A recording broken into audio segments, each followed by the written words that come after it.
Alam mo ba na ang pinaka-successful na produkto sa Clickbank ay puro kasinungalingan lang?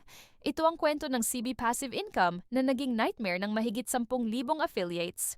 Noong 2014, lumabas ang produktong ito na nag-claim na pwedeng kumita ng thousands of dollars monthly nang walang ginagawa. Ang creator nito ay gumamit ng fake screenshots at nag-hire ng mga actors para sa testimonials. Lahat peke.